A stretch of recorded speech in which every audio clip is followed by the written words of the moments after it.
Hi maker friends, it's Cindy of Candle Studio 1422 and the Soy Candle Mentor. I'm in my kitchen today. It's funny, I have a home office and I have a studio here at home, but the kitchen island is where I tend to work. So here I am. Today I wanted to talk about supplies, just the core supplies you need as a beginner. When you're first starting out, either when you're thinking about making candles or you're just starting to buy little things to make candles, it can be a little overwhelming with all of the things that are out there. So I just wanted to come on and just talk about those core things that you need. Of course, your wax. I work with soy wax, 464 to be exact. It's the wax I've exclusively used over my years of candle making. I know it's a quirky wax. People have a love-hate relationship with it, but it served me well. Your wax. Choose what wax you want to start with. It's the one good decision I made when I started to exclusively work with soy wax. I was set on that. I was set on 464, and that's what I was going to do. Did every oil work with the 464?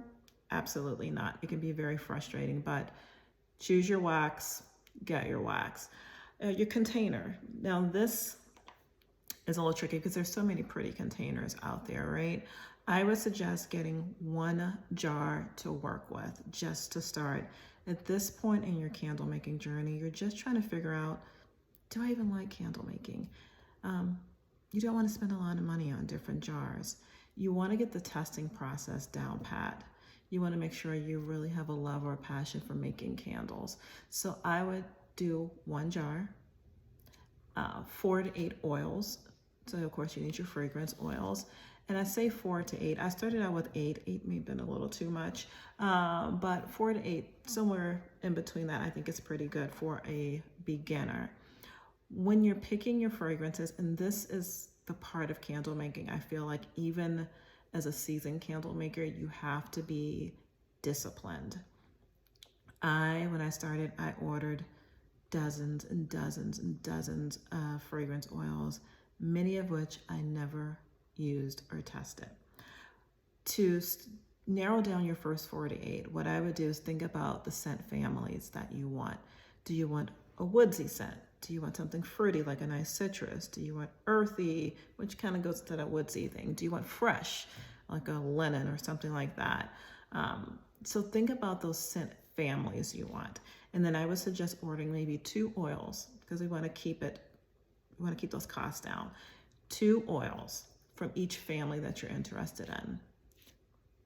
And from there, narrow down 4 to 8 that you want to test. This will require a lot of discipline because all of the descriptions for the fragrance oil sound amazing. You have a lot of makers in Facebook groups suggesting, oh, this is my best seller. People love this scent. And then you're like, oh, shiny object syndrome. I'm going to order this oil too. Try to be very disciplined in what you test just to begin with. You're not making any final decisions. You're simply trying to get your testing process down and discover some fragrances that you really think will work for your customers, okay?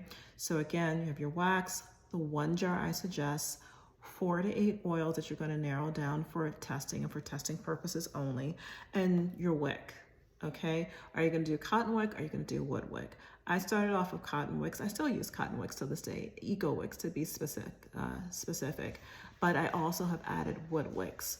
I use those with my concrete vessels exclusively for now, but cotton wick or wood wick, and that's what you want to test with.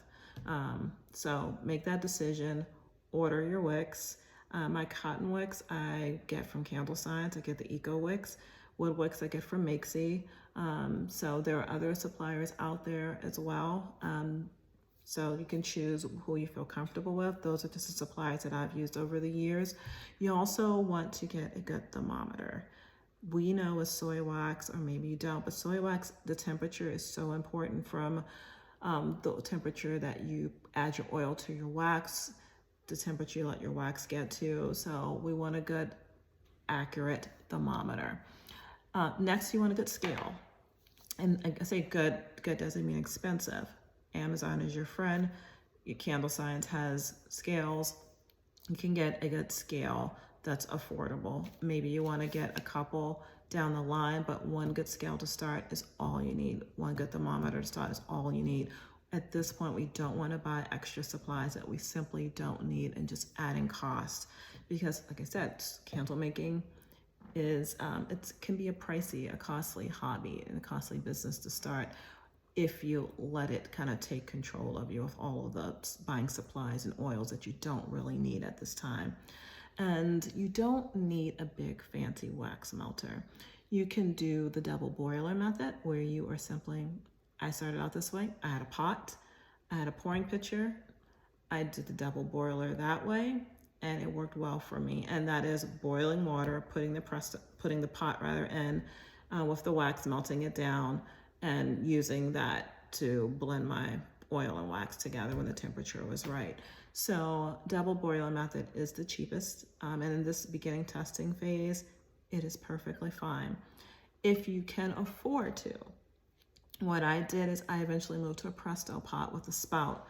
Loved it. It's not super expensive, but expensive is relative when you're just starting out and you're probably starting this candle making journey. One, maybe you want extra money to add to your full or part-time job, or you maybe want to replace that, but money may be a factor. So even if something is $30 or $40, that $30 or $40 could be a lot for a person, okay? So I don't want to downplay the financial part of it. So you can use the double boiler method, or you can do the Presto pot.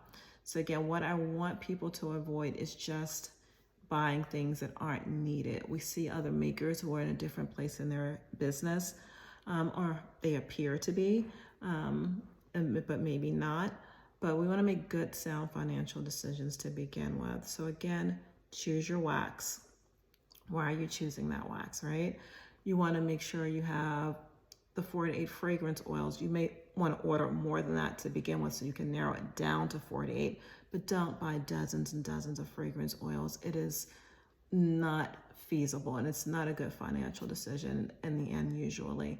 A good thermometer, that one jar, a digital scale, a pouring pitcher, a couple of pouring pitchers, and do that double boiler method. If you can afford it, a Presto pot is great as well. Right now in this stage, we're not thinking about branding and marketing and what platform we're going to sell our candles on. We're simply trying to see, do I like candle making? Getting your testing process down pat, documenting the results of those test results, and then moving on from there. If you try to focus on too much at once, if you're thinking ahead to the branding and the packaging, and am I going to use Shopify or another site, or all the markets that you may want to do, or if I'm going to go on Etsy, or et cetera, those things, although in the back of your mind, you can't let them overtake you, because these are the types of things that get you overwhelmed. The Facebook groups with all the information out there. Keep it simple. Get the core items that you need. Test. Testing is the most important thing right now, and it will continue to be throughout your candle business. No matter if you're a beginner or you're very experienced, the testing is critical, because in the end, what people care about, they want a good smelling candle, and they want to feel like the candle is, for what they spent, they're getting a good value for it. So again, let's not get overwhelmed with shiny object syndrome. Let's keep it very simple. Don't get products, gadgets that you simply don't need. The only thing I would suggest to add to that is maybe get a wick trimmer. You can get those for less than $8. It's a lot easier than scissors. So splurge on, a $8 wick trimmer, and that will serve you well, trust me. But thanks for joining. You can subscribe. I would greatly appreciate it. This is just the beginning. I'll be sharing a lot more videos. My goal here is to provide practical, realistic advice and tips for those who are just beginning or trying to grow their soy candle business. Take care, maker friends.